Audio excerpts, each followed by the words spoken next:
नमः श्रीवर्धमानाय निर्धूतकलिलात्मने शालोकानां त्रिलोकानां यद्विद्यादर्पणायते। रत्नकुंड श्राप का चार परम मांगलिक ग्रंथ है। आचार्य समंतवत स्वामी द्वारा यह दूसरी 30 शताब्दी में लिखा गया है। इसमें 150 श्लोक हैं। संस्कृत भाषा है। रत्नत्रय का इसमें वर्णन है। सल्लेखना समाधि और श्रावक की 11 है प्रथमा। तीसरा अध्याय चल रहा है। वैयावृत्ति का व्रत के बारे में बताया है और उसमें दान का स्वरूप चल रहा है। 113 नंबर का श्लोक है। इसका पहले एक बार पुनः उच्चारण करते हैं। नव पुण्य प्रतिपत्ति सप्तगुण समाहितेन शोधेन अप्सु नारम्भाणा मार्याणामिष्यते दानम। नव पुण्य 9 प्रकार का पुण्य के द्वारा अर्थात 9 प्रकार की भक्ति के द्वारा। कल अपने 9 भक्ति में अंतिम भक्ति समझ रहे थे। आहार जल शुद्ध है। आहार जल शुद्ध है, ये बहुत ही बड़ा काम है। आहार जो खाद्य स्वाद लेह पेय, ये 4 प्रकार का जो आहार है तो ये शुद्ध होना चाहिए। शुद्ध मतलब मर्यादित होना चाहिए। ठंड की मर्यादा, ग्रीष्मकालीन मर्यादा, शीतकालीन मर्यादा, शरद ऋतु मर्यादा, ये जो ऋतुआं होती हैं उन ऋतुओं के अनुसार ही इनके समय सीमा अवधि होती है कि ये इतने दिन तक जो है इन वस्तुओं का उपयोग किया जा सकता है और इसके बाद इनमें किसी प्रकार के जीव आदि पड़ने लगते हैं तो उनका उपयोग नहीं कर सकते हैं। प्राशुक जल, ठंडा जल जो है वो लेते नहीं हैं, उसको प्राशुक करते हैं। प्राशुक करने की विधि भी कैसे होना चाहिए? उबाल होना चाहिए।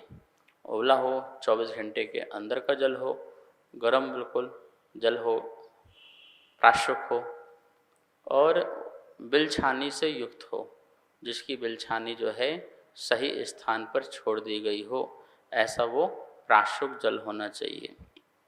तो प्राशुक जल कुएं का हो सकता है, बावड़ी का हो सकता है, नदी का हो सकता है, झरने का हो सकता है, छोटे छोटे जो कुएं बन गए हैं उनका हो सकता है, जिससे बिलछानी डाली जा सकती है।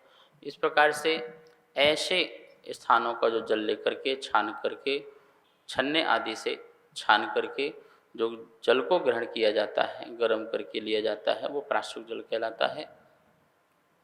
इसी प्रकार से भोजन में भी जो भक्ष्य वस्तु हैं, ग्रहण करने योग्य वस्तुएं हैं, उनको शोध करके, शोधन करके, छानबीन करके उन वस्तुओं को चलाया जाता है, वो आहार जल शुद्ध कहलाता है। अब आप ये देखना, यदि आप अपने हाथ से सारे कार्य करोगे तो आहार जल शुद्ध बोलने के अधिकारी हो। यदि आपने किसी को पैसे आदि दे करके किसी से भोजन बनवा लिया और बस आपने पड़गाहन किया, भोजन दे दिया और आहार जल शुद्ध बोला, तो वह शुद्ध नहीं माना जाएगा। आपको अपने ही हाथ से हर कार्य करना चाहिए। जब आप अपनी निगरानी में करोगे तो आपको पता रहेगा कि हाँ, हमने ऐसा बनाया है और हम बिल्कुल सच बोल सकते हैं कि हमारा जो ये आहार है वो शुद्ध है, जल जो है वो शुद्ध है। अब आपने न जल छाना, न प्राशुक किया, न गर्म किया, न भोजन आपने बनाया अपने हाथों से देख कर के सामने, फिर आप कैसे मुनिराज को बोल देंगे कि ये आहार जल शुद्ध है? क्या बनाने वाला आपका बड़ा विश्वास पात्री है? बहुत विश्वास पात्री है। तो जैसे आपकी पत्नी है, तो आपकी पत्नी आपकी विश्वास पात्री है, तो उसकी बात तो आप स्वीकार कर लेंगे। लेकिन जो सेवक हैं, जो धन लेकर के भोजन आदि बना रहे हैं, वो कैसे विश्वास पात्री हो सकते हैं? उनको धन की इच्छा है, भोजन तो कैसे भी बने, हमें क्या मतलब, सेठ जी खुश रहें, चटानी खुश रहे, हमें इससे और कुछ मतलब नहीं है। तो ये उनका विश्वास पात्र नहीं होगा। तो ये प्राशुक शुद्ध जल जो है, आहार है, आप जब स्वयं करेंगे तभी इसके लिए आप बोल सकते हैं। इस प्रकार से 9 प्रकार की भक्तियाँ पूर्वक ही श्रावक जो है भोजन देता। महाराज जी को बोलता है, हे स्वामी ये आहार जल शुद्ध है, शुद्ध है। अब महाराज जी का काम तो हो गया, महाराज जी के सामने आपने बोल दिया, महाराज जी का काम हो गया। अब आपने आहार जल शुद्ध बोल दिया, ठीक है ना, महाराज ने तो आहार ग्रहण कर लिया। अब अशुद्ध रहा तो उसके तुम पाप के भागी बनोगे, महाराज जी नहीं बनेंगे। कभी कभी बीच में व्यक्ति आहार देने आता है, उसको शुद्धि बोलना पड़ती है कि मन शुद्धि, वचन शुद्धि, काय शुद्धि, आहार जल शुद्ध है। तो उसको भी जो है कोई हाथ में सामान लेकर के नहीं बोलना चाहिए शुद्धि, अपने हाथों को जोड़ के बोले शुद्धि, फिर जाके पुनः हाथ धोए और फिर वो कटोरी आदि ले और फिर उनको आहार आदि दे। आप अपने चौके वाले से जहाँ पे अपने आहार देने जा रहे हैं उनसे पूछ सकते हैं कि सब आहार जल शुद्ध जो बना हुआ है हम आपके यहाँ आहार दे लें। उन्होंने कहा हाँ, तो बस फिर आप शुद्धि बोलें और वहाँ पर आहार देना प्रारंभ करें। प्रतिपत्ति, प्रतिपत्ति मतलब दूसरे का भी उपकार और अपना भी उपकार हो, प्रतिपत्ति हो। आहार आदि दे करके हमें अंदर से गौरव प्रदान होना चाहिए, महिमा आना चाहिए अंदर से कि ओहो मेरे कितना सौभाग्य है, कितनी सौभाग्य है कि आज मैंने साक्षात मुनिराज को आहार दान दिया। मेरे नगरी आए, नगरी में मेरे घर में आए और घर में भी मेरे हाथों द्वारा उन्होंने भोजन ग्रहण किया, मेरे द्वारा बनाया हुआ भोजन को ग्रहण किया। ऐसा गौरव अपने अंदर होना चाहिए। प्रतिपत्ति परोपकार की भावना से, सौ अपर के परोपकार की भावना से जो है आहार देना चाहिए। मेरा भी उपकार हो और मुनिराज का भी उपकार हो, उनकी साधना सधे, ऐसी भावना से जो है आहार देना चाहिए, प्रतिपत्ति भावना से। सप्त गुण समाहितेन, ये जो शब्द है बहुत अच्छा है। जो देने वाला जो दाता है उसके अंदर कौन से गुण होना चाहिए? सप्त गुण समाहितेन, 7 प्रकार के जो गुण हैं उन गुणों से दाता को युक्त होना चाहिए। 7 प्रकार के जो गुण हैं वो आप में होना चाहिए, दाता में होना चाहिए। पहला गुण जो है श्रद्धा, श्रद्धा नाम का गुण होना चाहिए। आप साधु के प्रति श्रद्धा नहीं होगी तो आप आहार अच्छे से नहीं दोगे, आदर से नहीं दोगे। हाँ लो, हेलो महाराज, लो कर लो, इनको दे दो, ऐसे भाव आएंगे। अंदर श्रद्धा, महाराज जी लीजिए ना, आप ग्रहण कीजिए ना, तो आपके अंदर से भाव ही कुछ अलग होंगे। श्रद्धा पहला गुण कौन सा होना चाहिए? दाता के अंदर, आहार देने वाले के अंदर श्रद्धा नाम का गुण होना चाहिए। उन पात्र के प्रति श्रद्धा हो, मुनि के प्रति, आर्यका के प्रति, श्रावक श्राविका के प्रति बहुत असीम श्रद्धा होना चाहिए। श्रद्धा होगा तो आपके अंदर विनय भाव भी रहेगा। आप बड़े ही सभ्यता के साथ, बड़े ही संस्कारों के साथ, बड़े ही आदर पूर्वक मुनिराज को आहार ग्रहण कराएंगे। दूसरा गुण जो है संतोष नाम का गुण होना चाहिए। संतोष, किसी प्रकार की कोई इच्छा की भावना, सुख की भावना, भोगों की भावना, ऐसी भावना से आहार नहीं होना चाहिए। संतोष, तृप्त हैं हम संतुष्ट हैं, हमें जितना प्राप्त है हम उतना ही हमारे लिए पर्याप्त है, ऐसी भावना से आहार देना चाहिए। मुनिराज को आहार देंगे, हमें स्वर्ग मिलेगा, हमें भोग भूमि मिलेगी, हमें सुख के साधन मिलेंगे, हमें ये मिलेगा, हमें वो मिलेगा, तो ऐसे लोभ की भावना से आहार देंगे तो फिर वो आपके अंदर अशांति सी बनी रहेगी। हमने आहार तो दिया था और कुछ हुआ तो है नहीं, हमारा तो व्यर्थ हो गया चौका। हमने 10 दिन चौका लगाया, आहार भी कराया, इतना खर्च भी किया, और क्या हुआ? लाभ तो कुछ नहीं हुआ। तो हम लोभ की भावना से नहीं, संतुष्ट की भावना से आहार दें। हमें संतोष भाव रखना चाहिए, ठीक है। तो दूसरा, दाता के अंदर संतोष भाव होना चाहिए। तीसरा है भक्ति, भक्ति होना चाहिए। गुणानुराग, उनके गुणों से अनुराग होना चाहिए। भक्ति क्या है? अहो निर्गंथ मुद्रा, अहो तपस्वी, अहो बड़भागी, ऐसे उनके जो गुण हैं, निश्चल भाव, निर्विकार भाव, क्षमता स्वभावी, 28 मूलगुण के धारक, निर्गंथ धारी, दिगंबर वेशधारी, ये सब जो हैं उनके गुण हैं। मुनिराज के बहुत सारे गुण होते हैं। ये तो 10 धर्मों का पालन करने वाले हैं, ऐसे मुनि हैं। जो 12 तपों को तपते हैं, ऐसे मुनि हैं। 22 वर्षों को सहन करते हैं, ऐसे मुनि हैं। इस प्रकार से उनके जो गुण हैं, उन गुणों के प्रति अनुराग होना चाहिए, प्रेम होना चाहिए, और ये गुण मुझ में भी प्रकट हों। बंदे तद्गुण लब्धये, मैं ऐसे उनके गुणों की प्राप्ति के लिए नमस्कार करता हूँ। तो भक्ति होना चाहिए। भक्ति होगी तो आहार दान देने का फल होगा। अब महाराज में भक्ति तो है नहीं, घर में चौका लगा लिया श्रीमती ने, ठीक है, चलो आपको भी देना है, ठीक है, कौन सा महाराज जी आ रहे वो, मैं नहीं दूंगा, देना है आपको, तो ठीक है लो। क्या कर रहे, फॉर्मेलिटी कर रहे, अंदर से कोई भक्ति। अब आए हो, घर में आए हैं, लोग क्या कहेंगे, बताओ सेठ जी का आहार हुआ और उन्हें आहार नहीं दिया, उनकी श्रीमती ने दिया, इन्हें नहीं दिया, ओहो, तो फिर वो आपको देना पड़ रहा है, आपको तो भक्ति ही नहीं है। संतवाद पंथवाद के चक्कर में भक्ति नहीं होती है। जहाँ पे स्वरूप को देखा जाता है वहाँ पे भक्ति होती है।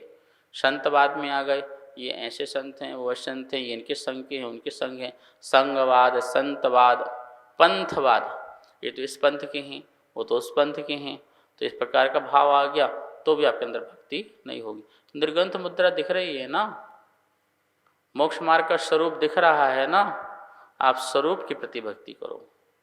अहो आश्चर्य है, इस काल में भी निर्गंथ दिगंबर साधु जो हैं संसार में विचरण कर रहे हैं, पीछे कमंडल लेके चलते हैं, केश लॉन्च करते हैं, एक टाइम भोजन करते हैं, सर्दी गर्मी सहन करते हैं, धन भाग बड़ भाग।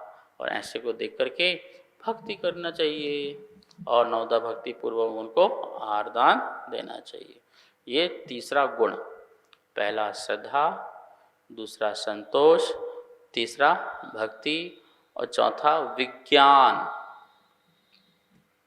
चौथा गुण कौन सा होना चाहिए? विज्ञान नाम का गुण होना चाहिए। विज्ञान मतलब विशिष्ट ज्ञान। दाता को ये ज्ञान होना चाहिए कि कब क्या देना है, कितना देना है, कैसे देना है, ठंड के समय भोजन कैसा देना है, गर्मी के समय भोजन कैसे देना है, भोजन का क्या क्रम होना चाहिए, कहीं पाच्य होगा, सुपाच्य होगा, अपाच्य होगा, इन सब बातों को ध्यान में रखते हुए कहीं किसी प्रकार का रिएक्शन ना हो जाए, जुखाम ना हो जाए, बुखार ना आ जाए, मुनिराज मेरे भोजन से बीमार ना हो जाएं, तो इन सब बातों को ध्यान में रखते हुए भोजन देना, ये दाता का विज्ञान होता है। जैसे विज्ञान नहीं है, विशिष्ट ज्ञान नहीं है, अब ये दूध दिया और दूध के ऊपर टमाटर या टमाटर के ऊपर दूध दे दिया तो क्या हो जाएगा? वो भोजन उनके लिए नुकसान हो जाएगा, ठीक है ना। खांसी हो रही थी, आपने मूंगफली और खिला दी, घी और ज़्यादा खिला दिया तो खांसी और ज़्यादा बढ़ जाएगी। तो हमें इस बात का भी ध्यान रखना चाहिए कि उनकी प्रगति के कोई विरुद्ध या स्वयं की प्रगति के विरुद्ध, क्योंकि प्रगति विरुद्ध भोजन देंगे तो कहीं ना कहीं वो शरीर में जाकर के अस्वस्थता पैदा करेगा। और यदि आपका विज्ञान है, विवेक है, विज्ञान का मतलब क्या लगा सकते हैं आप? विवेक, कि आपको विवेक होना चाहिए। ये भैया गरिष्ठ भोजन है, गरिष्ठ वस्तु है, थोड़ी सी ही काफ़ी है जिससे उनके लिए शरीर में साधना बनी रहे। नहीं इतनी सारी वस्तु लेनी पड़ेगा, इनसे लो, उनसे लो, हमसे लो, अभी तो हमसे लिया नहीं, ये नहीं किया, वो किया, और आपने जबरदस्ती करके महाराज ने ले लिया और आपके वात्सल्य भाव को देख के महाराज ने ले लिया। बाद में क्या होगा? महाराज जी को जो है आलस आ रहा है, समायिक नहीं कर पा रहे हैं, ठीक है, जाप नहीं कर पा रहे हैं, गैस बन रही है, तड़फन हो रही है, वेदना हो रही है, तो हमने क्या किया, उनकी साधना में बाधक बने, साधक थोड़ी बने। भोजन हल्का फुल्का मुनिराज का होता है, ज़्यादा गरिष्ठ भोजन नहीं होता है, ज़्यादा मसाले युक्त नहीं होता है, ज़्यादा जो इंद्रियों को जो पुष्ट करे ऐसा भोजन नहीं होता है। भोजन नॉर्मल भोजन होता है। आप लोग 10 बार खाते पीते हो, पानी पीते रहते हो, बीच में पाचन की दवाइयाँ खा लेते हो, ये सब आप करते रहते हो, तो आपका भोजन ठीक है, चलते फिरते बहुत रहते हो। मुनिराज जी को ऐसा भोजन, मसाला युक्त भोजन, बहुत घी युक्त भोजन, ठीक है ना, अति गरिष्ठ भोजन, ये सब सही नहीं होते हैं। जो प्राशक हो, शुद्ध हो, हल्का फुल्का भोजन हो, जिससे उनकी साधना दिनों दिन बढ़े। आपके भोजन करके आए और 1 घंटा समय और एक्स्ट्रा करने के भाव होना चाहिए। आज बैठे बैठे करते थे, आज खड़े होने के समय करने के कायसर के भाव हों, ऐसा होना चाहिए।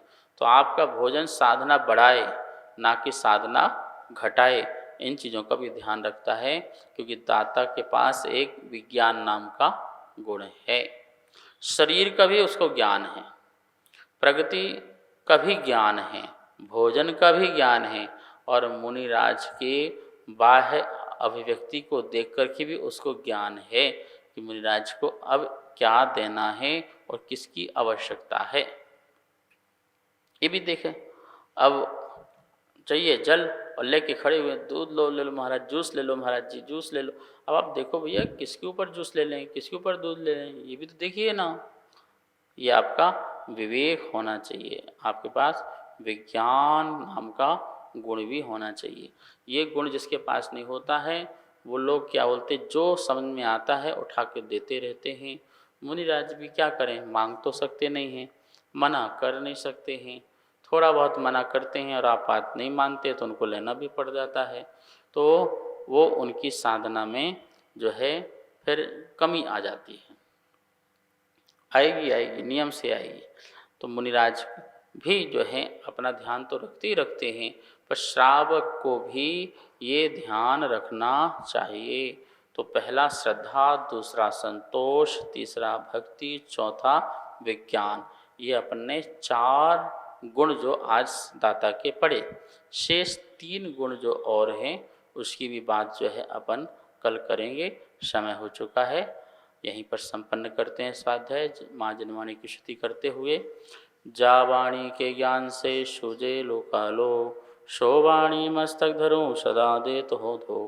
हे जनवाणी भारती तो हे जपो दिन दिन, जो तेरी शरणा धरे सो पावे सुख चैन। सबको बहुत बहुत मंगल आशीर्वाद।